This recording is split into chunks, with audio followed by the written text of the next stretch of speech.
मित्रों, सभी को नमस्कार। और मैं हूं विकास कालोरिया। आज मित्रों हम भारत के इतिहास का जो पल्लव वंश वाला जो टॉपिक है उसकी हम बात करेंगे। पल्लव वंश के बारे में हम जानेंगे। पल्लव वंश में कौन कौन से शासक हुए और उस काल में कौन से दूसरे शासकों द्वारा आक्रमण किया गया, और आगे बात की जाए कि उन्होंने कौन कौन से जो कार्य करवाए उनके बारे में हम चर्चा करेंगे। तो मित्रों,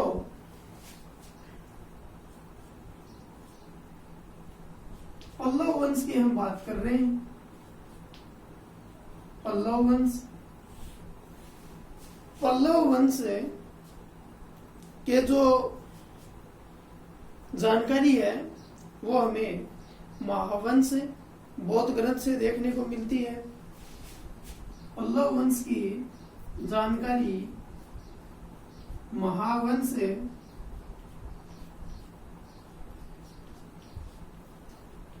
बौद्ध ग्रंथ से देखने को मिलती है। और मित्रों, इनकी जो राजधानी की जो जानकारी है वो हमें ह्वेनसोंग के विवरण के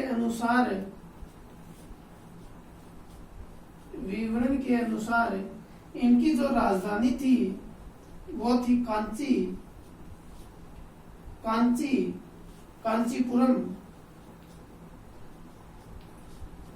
कांचीपुरम, तमिलनाडु।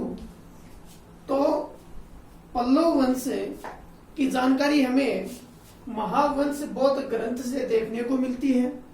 इनकी राजधानी की अगर बात की जाए तो इनकी जो राजधानी की जो जानकारी हमें कांची देखने को मिलती है। किसके अनुसार? ह्वेनसोंग की विवरण, ह्वेनसोंग की जो पुस्तक है सीकोकी के अनुसार इनकी जो राजधानी है वो है कांची। और मित्रों, जो ये जो क्षेत्र था, यहाँ पे थे चालुक्य वंश वाले, जो हमने लास्ट वीडियो में बात की थी। और ये जो क्षेत्र था यहाँ पे थे पल्लव वंश। और यहाँ पे राष्ट्रकूट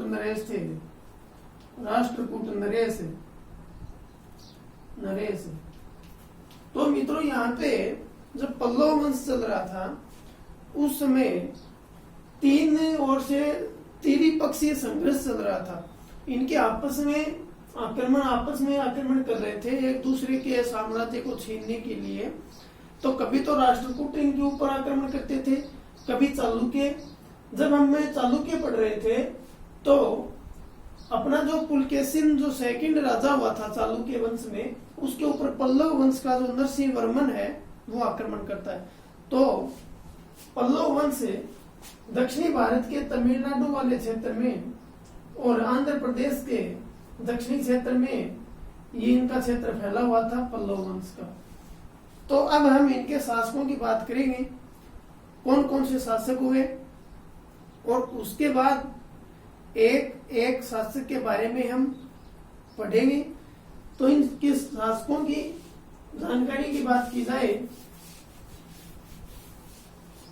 तो मित्रों, इनकी जो जानकारी हमें महावंश बौद्ध ग्रंथ से देखने को मिलती है। इनकी राजधानी की बात की जाए तो ह्वेनसोंग के विवरण के अनुसार इनकी राजधानी कहाँ थी? कांची थी। अब मित्रों, आगे और बात करें इनके संस्थापक की, तो पल्लव वंश का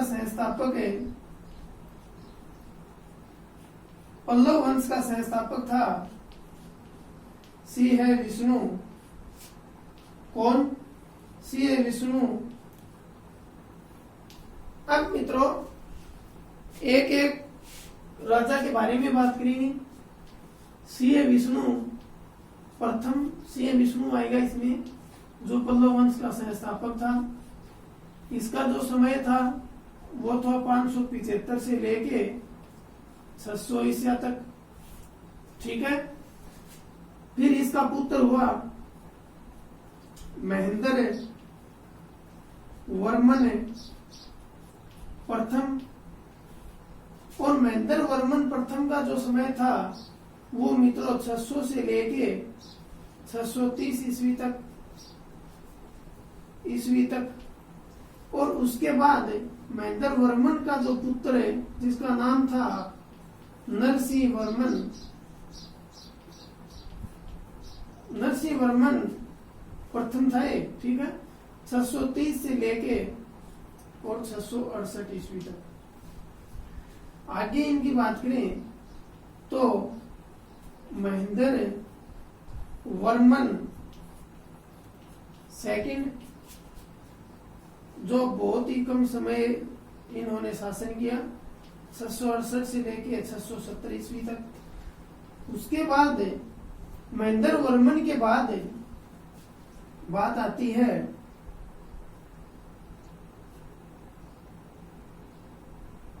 परमेश्वर प्रथम। और परमेश्वर प्रथम का जो समय था 670 से 680। और उसके बाद नरसिंह वर्मन जो 680 से लेके 720। और उसके बाद मित्रों हमें परमेश्वर सेकंड देखने को मिलता है। और इसके बाद परमेश्वर द्वितीय के कोई भी पुत्र नहीं होने के कारण, निसंतान होने के कारण इसी शाखा का एक नंदी वर्मन को राजगद्दी के ऊपर बिठाया जाता है। और जिसका समय था 720 से लेके और 800 ईस्वी तक। तो एक एक शासक के बारे में हम मित्रों चर्चा करेंगे। तो इनके बारे में आगे की जो जाने, अब हम एक एक राजा के बारे में क्रमवाइज तरीके से पढ़ेंगे। तो इन पल्लव वंश के महावंश से इनकी जानकारी मिलती है। इनकी राजधानी थी वो कांची थी, कांचीपुरम तमिलनाडु। और पल्लव वंश का जो संस्थापक था वो था सी.ए. विष्णु, ठीक है। अब हम सी.ए. विष्णु से आगे की जानकारी। सी.ए. विष्णु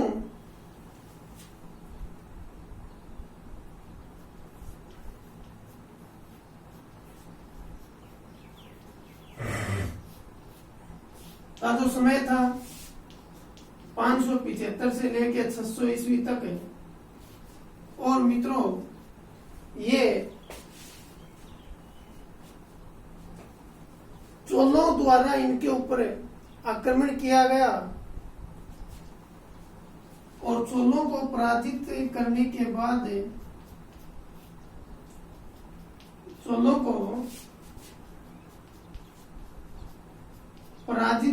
बाद इन्होंने चोल मंडलम की उपाधि धारण की, चोल मंडलम पर अधिकार कर लिया, ठीक है। चोलों को पराजित किया और चोल मंडलम पर अधिकार कर दिया। अधिकार करने के बाद इन्होंने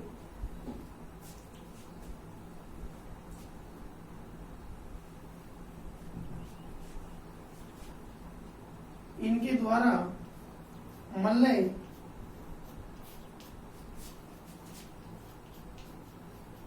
कलभ्रय, मालव, पांडव, सिंहल व केरल के राजाओं को पराजित किया।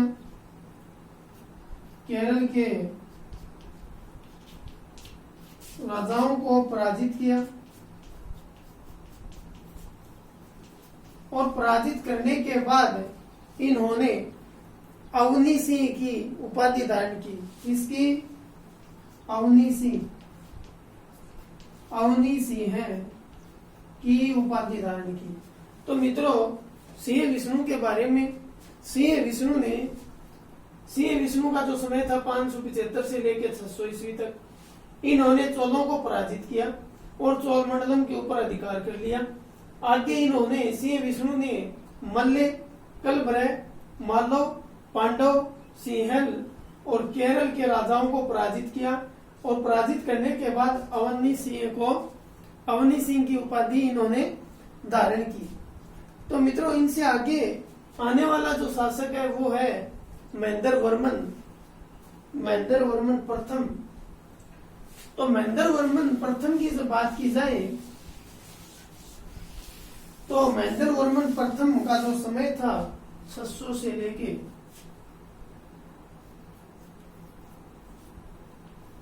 महेंद्र वर्मन प्रथम सिंह विष्णु का पुत्र था। सिंह विष्णु का पुत्र ने सिंह विष्णु के बाद महेंद्र वर्मन गद्दी के ऊपर बैठा और इनका जो समय था वो 600 से लेकर 630 ईस्वी तक है इनका समय था। और मित्रों, इनके सिंह विष्णु का पुत्र महेंद्र वर्मन गद्दी के ऊपर बैठा और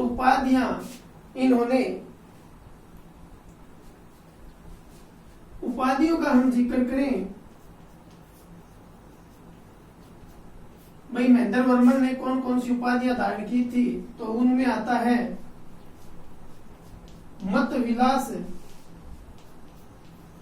एक तो उपाधि थी मत विलास, ठीक है। एक आती है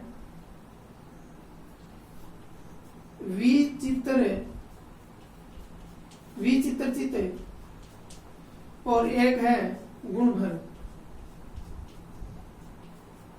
ये इन्होंने 3 उपाधियां धारण की, मत विलास, विचित्र और गुणभर। और आगे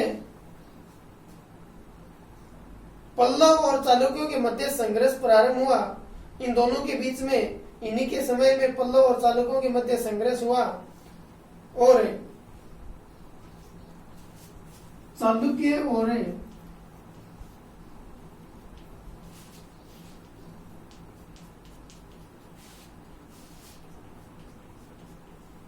पल्लव का संघर्ष,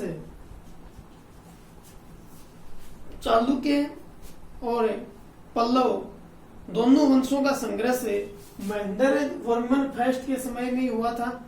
इनके समय में ही दोनों के बीच में आपस में संघर्ष चलना स्टार्ट हो गया। और महेंद्र वर्मन के समय चालुक्य का जो सम्राट था वो था पुलकेशिन सेकंड। चालुक्य वंश का सबसे प्रतापी शासक था भाई ये पुलकेशिन सेकंड। और पल्लव वंश का था महेंद्र वर्मन। और इन्होंने पुल्लर नामक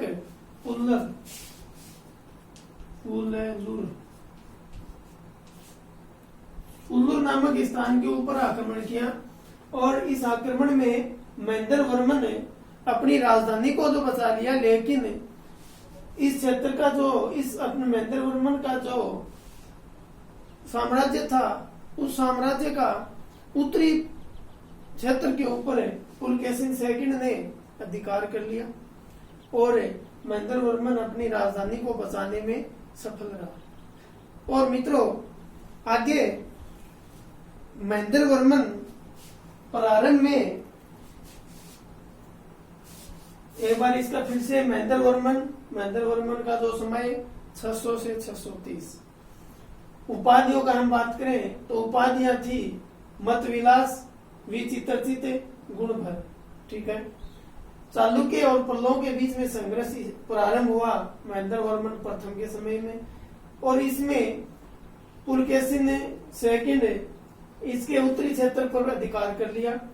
और आगे हम बात करें तो शुरू में ये जैन धर्म का अनुयायी था महेंद्र वर्मन प्रथम।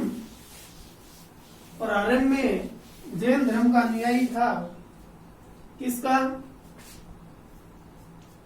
प्रारंभ में जैन धर्म का अनुयायी और बाद में तमिली संत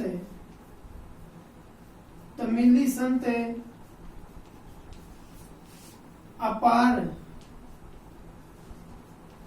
के प्रभाव से इन्होंने शैव धर्म को अपना लिया। किसको? शैव धर्म को अपना लिया। ठीक है, आगे अब हम बात करेंगे महेंद्र वर्मन प्रथम का जो पुत्र था नरसिंह वर्मन, और नरसिंह वर्मन इस पल्लव वंश का सबसे प्रतापी शासक माना गया है। तो मित्रों आगे हम बात करेंगे नरसिंह वर्मन की, और नरसिंह वर्मन बहुत ही प्रतापी शासक था, और चालुक्य जो नरेश था पुलकेशिन सेकंड की हत्या भी नरसिंह वर्मन ही करता है 682 ईस्वी में, 642 में। तो मित्रों हम बात कर रहे हैं नरसिंह वर्मन की। नरसिंह वर्मन का जो समय था 630 से लेके 668 ईस्वी तक। ठीक है, और नरसिंह वर्मन ने अपने साम्राज्य एवं रक्षा के लिए अनेक युद्ध किए। पल्लव चालुक्यों का संघर्ष हुआ। नरसिंह वर्मन प्रथम और मित्रों चालुक्य नरेश पुलकेशिन के क्रम से परियार, सुरमार, मणिमंगलम के युद्धों में पराजित हुआ।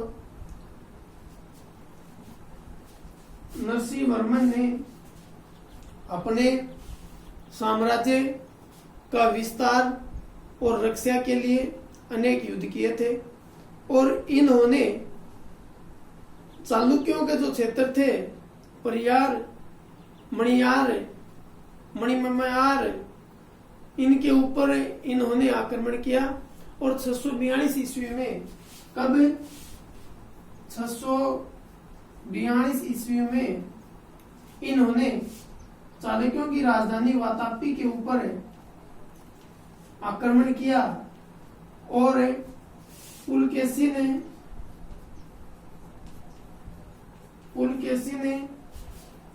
सेकंड को मार दिया, और नरसिंह वर्मन ने वातापी कोड की उपाधि धारण की। वातापी कोड की उपाधि धारण की मतलब है नरसिंह वर्मन पल्लव वंश का सबसे प्रतापी शासक था, और इन्होंने चालुक्य नरेश पुलकेशिन द्वितीय के ऊपर आक्रमण किया, वातापी के ऊपर। वातापी उनकी राजधानी थी, वातापी शाखा थी चालुक्यों की। तो वातापी के ऊपर आक्रमण किया और पुलकेशिन द्वितीय को मार दिया, और मारने के बाद इन्होंने वातापी कोड की उपाधि धारण की थी। ठीक है, आगे इनके बारे में और चर्चा की जाए तो इन्होंने हमें सिंहली ग्रंथों से यह भी जानकारी मिलती है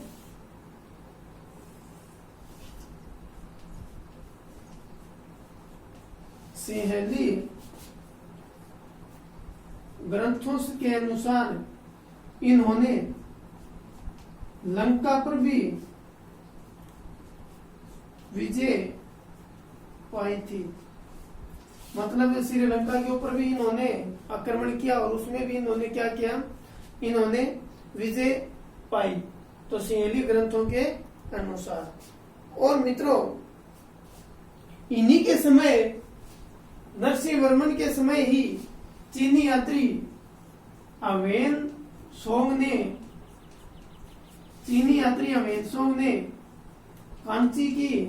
कांची राजधानी थी, कांची की यात्रा की,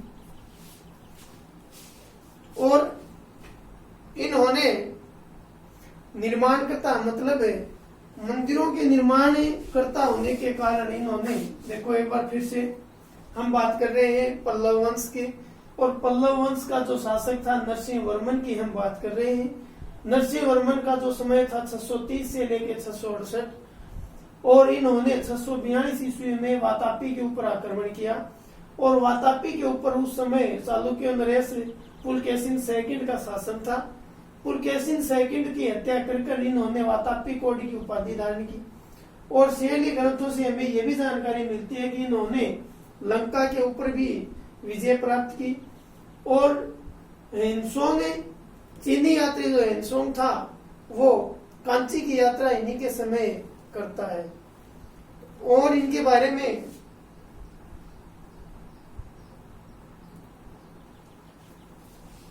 इन्होंने महाबलीपुरम में एक समक रथों के मंदिरों का निर्माण करवाया। इन्होंने महाबलीपुरम में एकाशयन रथों के मंदिरों का निर्माण करवाया। और मित्रों, इन्होंने ये निर्माण कराने के कारण इन्होंने महामल्ल की उपाधि धारण की। महामल्ल की उपाधि धारण की। ठीक है, इससे आगे हम बात करेंगे। इनका जो पुत्र हुआ था नरसिंह वर्मन का, जिसका नाम था महेंद्र वर्मन द्वितीय, और महेंद्र वर्मन द्वितीय उसके नरसिंह वर्मन के बाद में बात कर रहे हैं हम महेंद्र वर्मन द्वितीय की। तो मित्रों, महेंद्र वर्मन द्वितीय, इनका जो समय था 668 से लेके 670 ईस्वी, और ये ज्यादा प्रतापी शासक नहीं था। और इनका जो ज्यादा प्रतापी शासक न होने के कारण इनका जो समय था वो कितना था, वो 2 साल का, मतलब लगभग 2 साल का अल्पकालीन समय रहा था। और उसके बाद में बात कर रहे हैं हम परमेश्वर वर्मन की।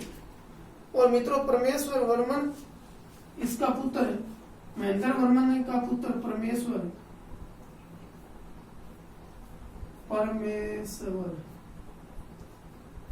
प्रथम, और इसका जो समय था 670 से लेके 80, 670 से 680 ईस्वी इसका समय माना गया है। और प्रारंभ में चालुक्य नरेश विक्रमादित्य से संघर्ष हुआ। अब नरसिंह वर्मन के बाद में ज्यादा प्रतापी शासक नहीं हुए पल्लव वंश में, तो धीरे धीरे ये पतन की ओर ही जा रहे थे। तो इन्होंने इनके समय में जो चालुक्य नरेश था विक्रमादित्य ने संघर्ष किया, लेकिन इन्होंने पुनः क्या कर लिया, कांची के ऊपर अधिकार कर लिया। फिर इससे आगे आने वाले जो है नरसिंह वर्मन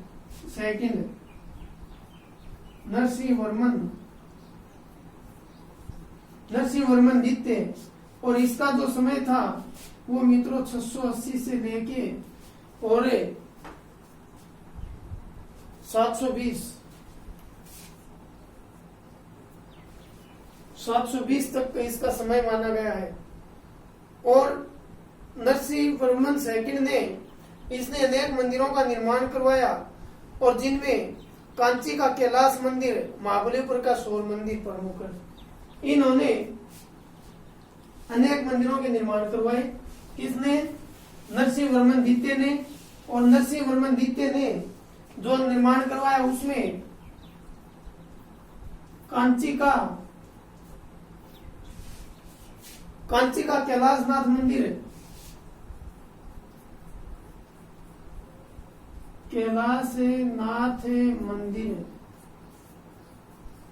और महाबलीपुरम का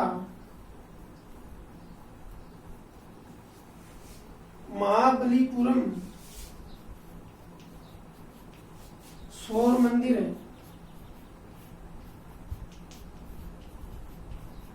प्रमुख है। और मित्रों, इनसे आगे जो शासक हुए नरसिंह वर्मन के द्वितीय के बाद परमेश्वर द्वितीय, और परमेश्वर द्वितीय का जो समय था 720 से लेके 730,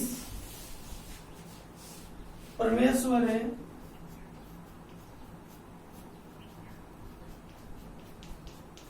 द्वितीय 720 से लेके 730, इनका समय था। और इन्होंने इनके समय पे भी चालुक्य नरेश विक्रमादित्य ने कांची के ऊपर आक्रमण किया और परमेश्वर द्वितीय को क्या कर दिया, पराजित कर दिया। इसको विक्रमादित्य ने, चालुक्य नरेश था ये, विक्रमादित्य ने पराजित किया। विक्रमादित्य ने परमेश्वर द्वितीय को क्या कर दिया, पराजित कर दिया।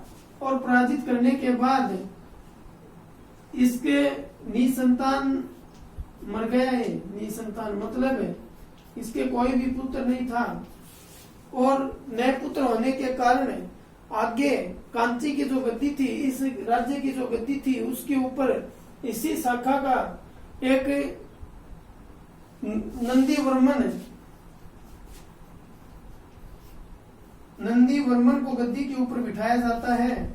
और नंदी वर्मन का जो समय था वो 730 से लेके मित्रों 800 ईस्वी तक, 730 से लेके 800 ईस्वी तक इन्होंने नंदी वर्मन ने शासन किया। और नंदी वर्मन के समय में राष्ट्रकूट नरेश दंती दुर्ग ने इसके ऊपर आक्रमण किया, और इनकी आक्रमण करने के बाद इनकी राजधानी के ऊपर अधिकार कर लिया। लेकिन बाद में दोनों के बीच में, नंदी वर्मन के बीच में और दंती दुर्ग के बीच में, दोनों के मध्य संधि हो जाती है। और दोनों के मध्य संधि होने के बाद दंती दुर्ग ने अपनी पुत्री रेखा का विवाह किसके साथ कर दिया, नंदी वर्मन के साथ कर दिया। और बाद में इन्होंने गंग शासकों के द्वारा गंग शासकों के ऊपर आक्रमण करना पड़ा। किसको, नंदी वर्मन को। और जो गंग शासक थे ये मित्रों मैसूर के आसपास के जो राजा होते थे, मैसूर के जो आसपास के जो राजा थे उनके ऊपर, उनको गंग शासक कहा जाता था, गंगा नदी के आसपास का। और नंदी वर्मन ने गंग शासकों को पराजित किया। और सिरीपुर को पराजित करने के बाद इन्होंने उनसे मणि हार छीन लिया, सिरीपुर से।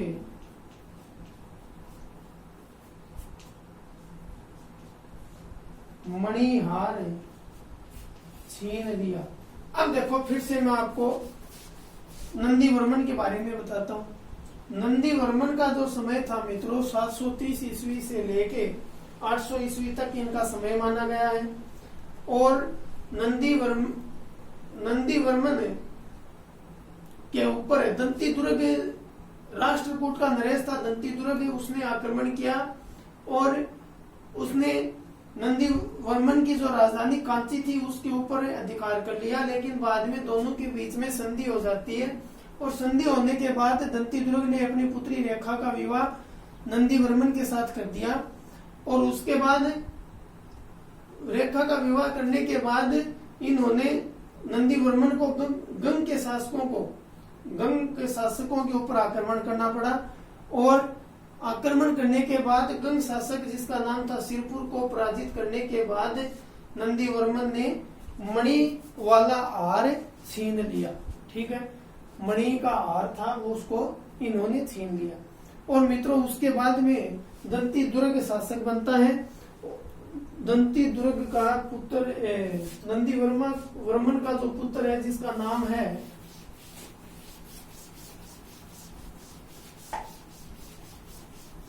दंती वर्मन, नंदी वर्मन का पुत्र दंती वर्मन शासक बनता है। दंती वर्मन,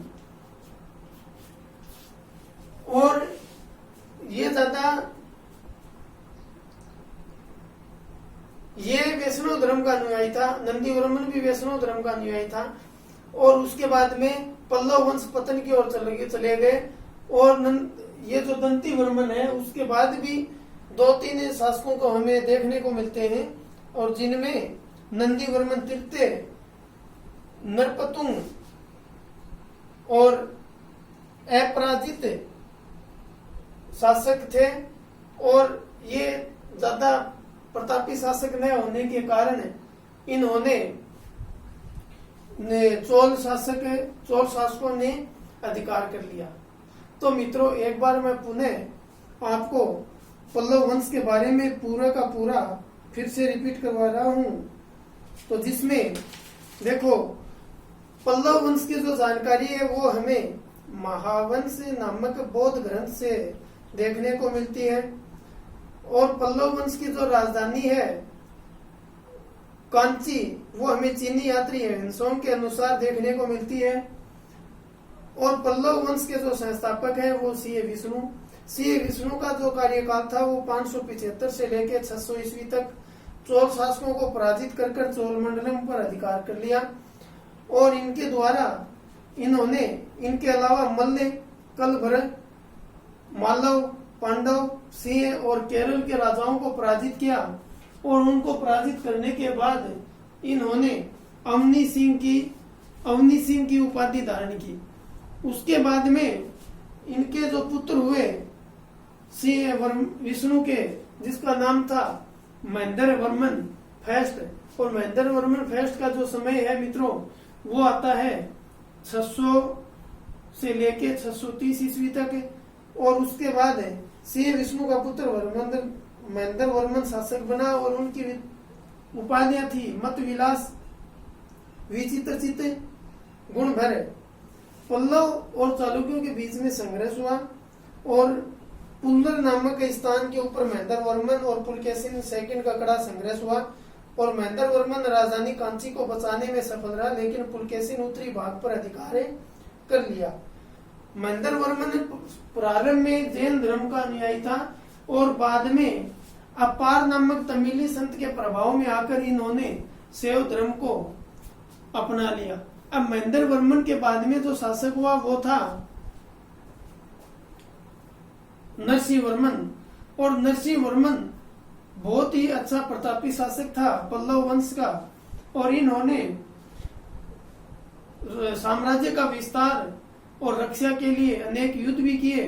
पल्लव और चालुक्यों के बीच में जो संघर्ष हुआ वो था पुलकेशिन सेकंड और नरसिंह वर्मन के बीच में। और पुलकेशिन सेकंड को 642 ईस्वी में इन्होंने वातापी के ऊपर आक्रमण किया और पुलकेशिन सेकंड को मार दिया। और पुलकेशिन सेकंड को मारने के बाद में मित्रों नरसिंह वर्मन ने वातापी कोड की उपाधि धारण की। और सिंहली ग्रंथ से में ये भी देखने को मिलता है कि इन्होंने लंका के ऊपर आक्रमण किया था और उनके ऊपर विजय प्राप्त की। और इन्होंने एक का महाबलीपुरम में एक सम्यक रथों नामक मंदिरों का निर्माण करवाया। और इन्होंने निर्माताकर्ता होने के कारण इन्होंने महामल की उपाधि धारण की। और उसके बाद में ज्यादा इतने इंपोर्टेंट शासक नहीं हुए। और नरसिंह वर्मन के बाद में महेंद्र वर्मन और उसका समय था 668 से लेके 670। उसके बाद परमेश्वर नरसिंह वर्मन सेकंड, नंदी वर्मन। तो मित्रों आपको नंदी वर्मन, महेंद्र वर्मन और नरसिंह वर्मन, तीन पल्लव वंश में तीन शासकों को पढ़ना बहुत ही महत्वपूर्ण है। और आज के लिए बस इतना ही। ये जो राजपूत युग में मतलब 600 से लेके 1000 ईस्वी तक का जो समय था, इसमें जितने भी राजवंश हुए वो थोड़े से अटपटे रहते हैं। अटपटे का मतलब थोड़े से कठिन रहते हैं। इनको पढ़ाने में भी दिक्कत होती है क्योंकि इनके नाम है वो भी थोड़े से जटिलता लिए हुए हैं। तो मित्रों आपको इसमें रुचि पैदा करनी होगी। अगर आपको सफलता चाहिए तो इनको पढ़ना भी बहुत आवश्यक है। तो आज के लिए बस मित्रों इतना ही। जय हिंद, जय भारत।